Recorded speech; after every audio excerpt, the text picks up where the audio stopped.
It is March 22nd, 2024 at about almost 5 p.m.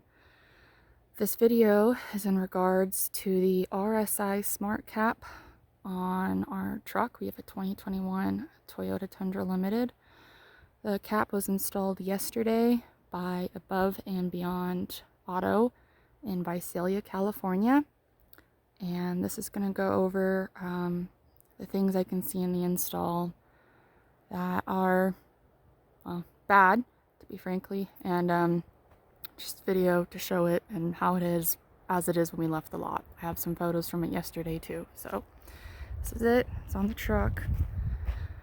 They had this truck yesterday. It was there. I was there from about 8:15 a.m. to about 3:10 is when they wrapped it up. So it took 7 hours. They quoted 4, and everyone online says it should be 3-ish is how long it takes to self-install. So starting on the passenger side, I'm not sure if the video is picking up, but the bed liner, this, which is on our truck, is completely warped. It's got all these little wiggles throughout them that go up and down, all the way down it. We're not sure if that's from over torquing or what. My husband will be home tonight, so he'll see it. But yeah, there's like visible gaps now when there wasn't before. Looks like some of the seals were just glued outside of where they're supposed to. You can actually see out from these inner corners from inside. So I'm not sure if that's fully sealed like it's supposed to be. It's supposed to be weather resistant. And one of the big issues is the glue that is all over this. So just they left glue everywhere, and as I work my way down, you can see the glue. You can see where they've tried to like remove glue, and it just continues to have glue issues. Just even moving back a bit, you can see it all. You can see it all on the cab and on the cover, and you can even see it as we go down farther. They also got it all over the bed rails. And it looks like they actually got it on the paint of our truck here. It comes down. It looks like there was a strand of glue that came. Not sure if that's picking up. It's right here. A bit of like a crescent shape. Looks like they tried to remove that. I did ask when I was there in person about the glue visible. This is another gasket. And I spoke with Ethan was his name, and he said that they had to put glue on to secure the gaskets, which it says so in the manual, and that this is how it looks. They did the best they could. They cannot remove it anymore.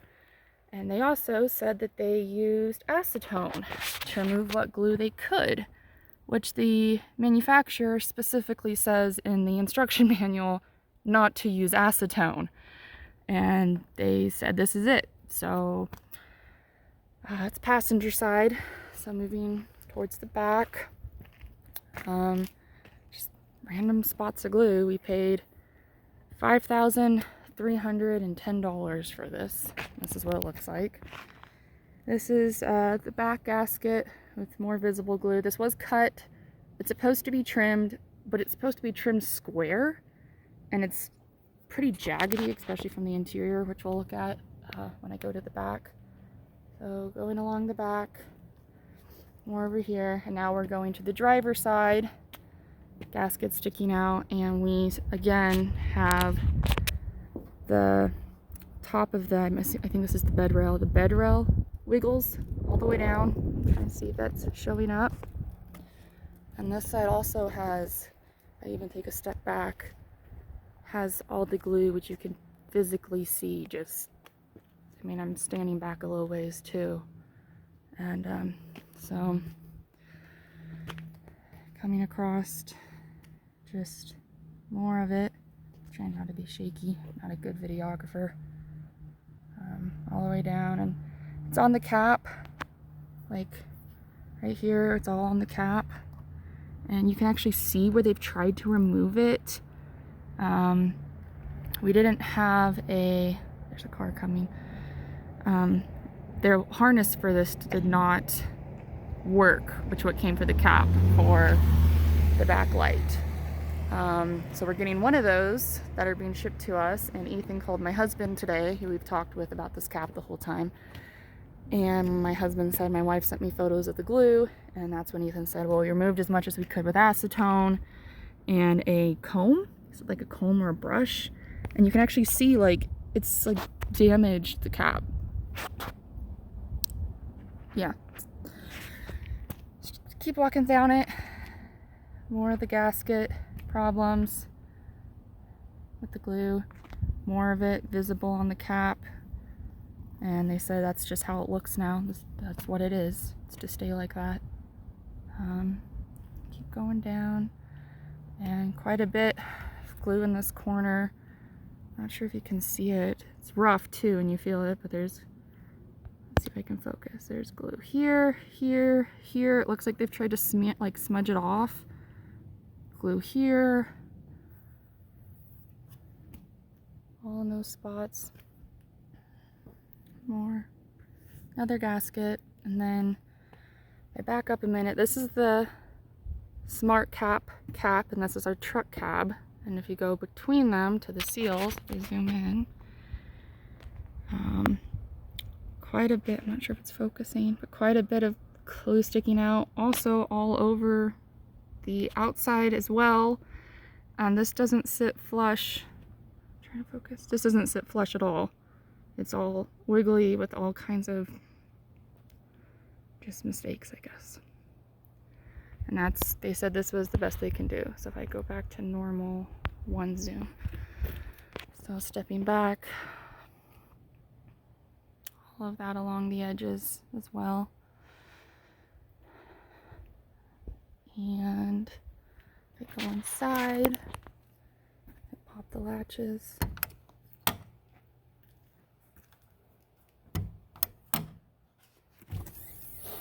And the reason I had to leave after being there for 7 hours is I had to make sure we got pellets and I had work errands. This is supposed to be stiff when you open it, but I guess before I do, I should show the side gaskets. This is driver side, right here. And then if I come over here to passenger side, how it's cut. It's supposed to be stiff, so that's normal. It's supposed to break in. It just takes me a minute with one arm. We have a winter storm warning coming this weekend, so after 7 hours and needing to do work errands, I had to go get pellets. So, climbing in, this was what they drilled for the light to be in compliance, so we have a rear top light. The harness doesn't work. They are sending it in, but guess I'll get a video of that too, just to be safe. So, driver side back, working forward. Here's our clamps. This is why I'm wondering if anything got messed up on our bed rail, was if they over clamped these C clamps. There's 3 of them. That one, this one, and this one.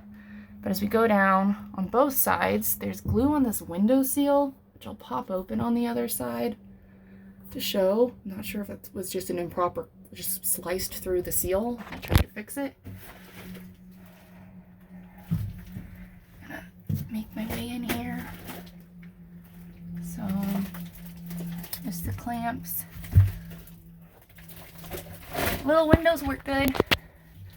Our little windows work nice. So, that's good. Going towards the back corner here, I had mentioned when I started the video that you can see out. And that's down here where you can actually, and it's on both sides, I'll show the other side too, but you can see out, and I'm wondering, it seems like there was just an improper gasket cut because this is supposed to be waterproof or water resistant and whatnot. So this is the back of it going, more glue. The other side has it actually worse, but I'm not sure if that's picking up. Yeah, it's smudged all over, and apparently every spot there is glue, they used acetone on. So coming over to the passenger side now. Sorry for the noise. Passenger side at the moment. There's the other hole to view out up there. And we're gonna work our way down here. So there's the back little C clamp. And then continuing down here, we have more glue staining on the inside. You can see they've tried to remove stuff, like there's smears and everything for it, which is like, fingerprints doesn't matter. It's just, this is glue. It's not coming off, like it won't come off. We haven't tried anything. I wanted to take this video before anything was done. But this is all glue on the inside. And up here. And over here. And then this is the glue on that seal I was talking about. I'm not sure if that's normal or if it was supposed to be in a corner or what. And these are the 3 clamps. So you have the 1 C clamp and the 2nd C clamp and the 3rd back there. So I'm not quite sure what the torque's supposed to be. That's why we paid to have it installed. So yeah, that's what that looks like. Slowly making my way out. And then going underneath the bottom, I think that was everything for inside. That's, oh, sorry, I jumped the camera. Down here is where the connection port is for, trying not to move you too fast, for this harness. So the gentleman was telling me, I didn't know catch his name out above and beyond, that they believe from here, this plug-in, all the way through here, up and out to here to this little connector, something in here is bad. It was either this little square item up here, or it was this gray guy. So we are getting a new piece of that because we didn't have a rear tail light, the top light coming home. And it's supposed to be plug and play, so we can fix that. That's not a problem. It's just part of it. I believe there was a gentleman named Mike who, let me put you back to normal, who I talked to, was talking to me during the install at like hour 5. He said he loved how SmartCap looked on the Tundra. And that this was the first one they've ever installed, which, try not to judge anything by that, but when I got it back, definitely disappointed. So, like I said, my husband spoke with Ethan again today. Ethan called. It was just over a minute conversation about mailing us that harness, and when he asked about this and was like, what happened, why is this like this is a brand new item, brand new everything. Ethan said that's how it is. They used isopropyl to try and clean it, and that's what's left, and it's just, this is how it's supposed to look to them. So, not quite sure why I'm going to post this. But that's it. I'm trying to think if I missed anything as is, but alrighty. Oh, we had this, I don't know, I did the dates. Today's March 22nd, 2024. We had this installed yesterday, March 21st, 2024. So, alrighty, bye.